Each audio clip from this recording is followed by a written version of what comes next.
Hey everyone, in this video, I'll show you on how to make stickers on Snapchat from Camera Roll. Let's get started.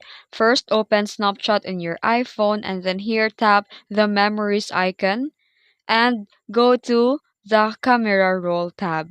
Select the photo that you want to turn into a sticker. Then tap the three dots at the top right corner and choose Edit Photo. Then here, tap the C source icon in the top right corner to open the settings. And use finger to trace around the objects you want as a sticker. Snapchat will automatically crop it out. And once saved, your new sticker will appear in the sticker drawer under the scissors tab whenever you're creating snaps. And now you can use your custom stickers on any snap that you make. And that's it. If you found this video helpful, don't forget to like and subscribe for more tutorials. Thanks for watching.